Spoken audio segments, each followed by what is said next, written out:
নিজের শরীরকে টক্সিন মুক্ত এবং অতিরিক্ত কোলেস্টেরলের মাত্রা কমাতে হলে আপনি কিন্তু প্রতিদিন সকালবেলা 1 বাটি করে টক দই খেতে পারেন। একটা বাটিতে তা কাঁচা দুধ দিয়ে একটা জাস্ট বলক উঠিয়ে নেবেন, তারপর আলাদা করে একটু কুসুম গরম হতে দেবেন। এরপর হচ্ছে আমি আগে থেকে তৈরি করা এক অল্প একটু টক দই নিয়ে, অল্প নিলেই হবে, বেশি নেওয়া লাগবে না। অল্প টক দই নিয়ে একটু ভালো করে ফেটিয়ে নেবেন যেন একটু ক্রিমি ক্রিমি ভাব হয়, দলা দলা ভাব থাকলে হবে না।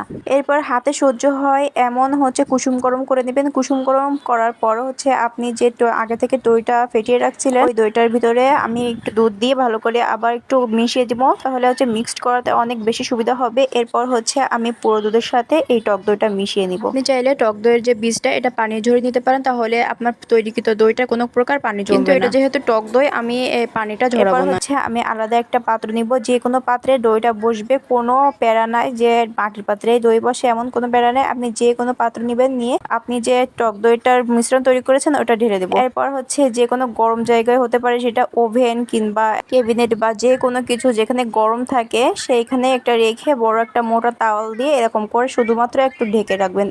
এছাড়া আর কিছু করা লাগবে না। এরপর আমি হচ্ছে সকালবেলা উঠে দেখবো সেটা সেট হয়েছে কিনা। যেহেতু টক দই আমি ডায়েটের জন্য এটা ব্যবহার করব, এটা একটু পানি জমলে কোনো সমস্যা নেই, এই পানি সহ আপনি টক দইটা খাবেন, এটা খুব বেশি উপকারী। এটা ফ্রিজে রাখলে কিন্তু আরো বেশি হচ্ছে জমে যাবে। এই যে আমি আপনাদের ফ্রিজ ছাড়াই দেখাচ্ছি কিভাবে জমছে। এটা আপনি খেতে পারেন সকালবেলা, প্রতিদিন হাফ থেকে 1 করে খাবেন, আপনার রক্তের কোলেস্টেরলের মাত্রা খুব বেশি ভালো থাকবে। টক দই ফার্মেন্টেড যে এনজাইম, এটা খাবার হজমে খুবই সহায়তা করে, রোগ প্রতিরোধ করে এবং এর থেকে ভিটামিন সি, যেটা হাড় গঠনে অনেক বেশি সহায়তা করে। দুধ ঘন করা ঝামেলা ছাড়াই এই সহজ পদ্ধতিতে আপনার একবার হইলেও ট্রাই করবেন।